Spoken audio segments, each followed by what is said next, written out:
Hi friends, வாங்க நம்ம rose தோட்டத்துக்கு தண்ணி பாய்க்கலாம். பாருங்கள், டைம் பார்த்திங்கன்னா இப்போ ஒரு 8 மணி ஆகுதுங்க. என்ன பண்ணுறதுங்க, காலேஜ் போயிட்டோம். காலையில் கரண்ட்டும் இல்லை. அதனால் இப்போ ஒரு டைமுக்கு நான் தண்ணி எடுத்துகிட்டு வந்துச்சு. தண்ணி பாயுதுங்க.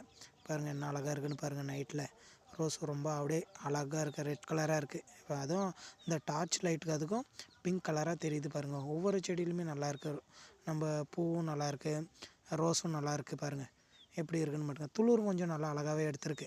ஏன்னா அந்த டைம் கொடுத்த உரம் கரெக்டாக நல்லா வேலை செஞ்சுருக்குங்க. எல்லாம் துளிரும் நிறையா வந்திருக்கு, மொட்டும் அதிகமாக இருக்குது, பூவும் நல்லாயிருக்கு, அரும்பும் நிறைய எடுத்திருக்கு.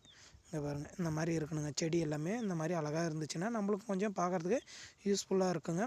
நம்ம செய்யக்கூடிய செலவுக்கும் கொஞ்சம் நல்லா இருக்குங்க. ஓரளவுக்கு பரவாயில்லைங்க. இந்த டைம் செலவு பண்ணதுனால பூவும் கொஞ்சம் நல்லா வந்திருக்கு. ஓகே ஃப்ரெண்ட்ஸ், இது மை யூடியூப் சேனல். அப்படியே சப்ஸ்கிரைப் பண்ணிக்கோங்க. பெல் ஐக்கானும் கிளிக் பண்ணிக்கோங்க. நிறைய வீடியோஸ் போடுறோம். அப்படியே கொஞ்சம்